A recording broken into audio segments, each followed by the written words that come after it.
we played our last pre-season home games this week. Yesterday, a 0-0 draw against Getafe. Also, that 1-1 draw on Wednesday versus Lazio.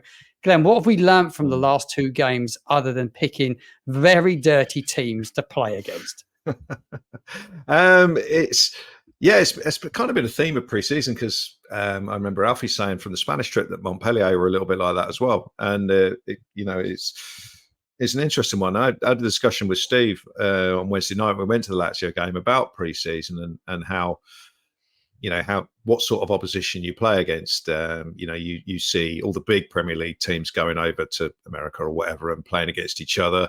And some of the mid-ranking Premier League teams sort of went and played their own tournament against each other as well. And I kind of wonder if what's the best way to go. There's probably pros and cons of both approaches. Or do you just play whoever's available? But Lazio were dirty from minute one.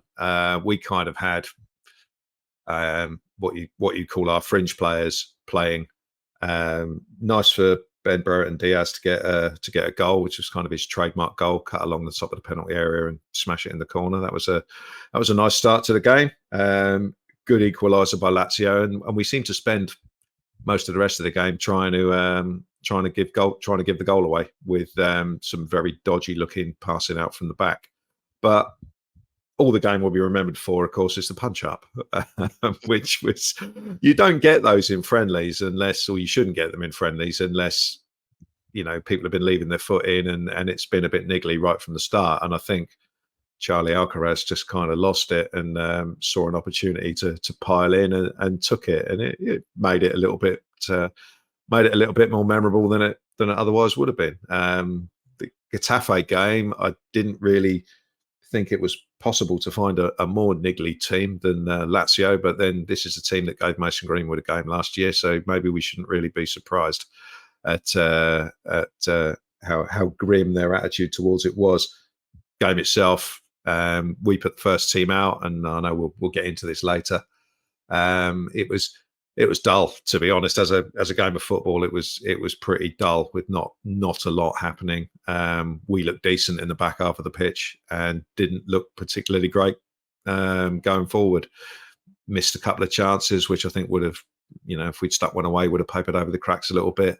But neither game was the best in terms of entertainment. But it's one of the reasons I don't really enjoy pre-season games. There always seems to be a little bit less in everyone's intensity than you need to actually make it a decent game. But good to get through them with no sort of like major injuries. I think we picked up the injury to Kamaldeen Sulemana, but very unlikely that he would have featured anyway. So yeah, all good going into the first game next week. Yeah, Steve, were you concerned about the lack of firepower? Certainly in the last two games. Yesterday looked very toothless in the final third, didn't we? Yeah, it's a slight concern because while obviously you make the step up, you're not going to be as creative as we were against Championship defences, but also you're not going to get as the chances aren't going to be as clear cut. So you've got to be a lot more clinical. Obviously Brereton Diaz was clinical with his finish on Wednesday night. Excellent finish from the position that he picked the ball up in. Slightly obliging defence, I thought, for that particular move, but he's finished it really well, and we're going to need a lot of that because, obviously Adam Armstrong had a couple of openings second half yesterday where one was decent bit of defending from the centre back, and the other one he's probably snatched it a little bit and put it just past the post. But it was one of those scenarios where back end of last season, you'd have absolutely stuck your mortgage on him scoring it. So we've just kind of got to hope that mindset is backing him on Saturday when we go to St James's Park. It's obviously a ground he knows well. So yeah, that's the hope. But yeah, I think we lack a little bit going forward, and the problem with that is always that if you don't cause the opposition sort of enough issues defensively, then it means that they kind of have the confidence to step forward and push onto you a little bit more. and we know what our defence is like in those situations. I mean, I think defensively, for the most part last season, I think we were kind of fine in games where we were able to score first and dictate the game. Like certainly in that long unbeaten run, I think we only conceded like 13, 14 goals in those 20, 25 games. But in games where we concede first, all of a sudden the game then has to open up, and we then leave more spaces in behind. And I think ultimately those sort of scenarios are probably going to be more likely with the step up in quality. Certainly against a side like Newcastle, I mean, they scored a silly amount of goals last season. Isak's a big problem. Actually quite surprised he's still there, because I thought he might be the guy that they basically cash in on in order to kind of fill up the rest of the team with better players. But he's still there at the moment, so yeah, he's a worry for me, because he's got that sort of annoying combination of pace, power, strength, and talent. It's it's absolutely hateful when you come up against people like that, isn't it? In all walks of life. And yeah, he's going to be a problem, and we've got to find a way of dealing with it.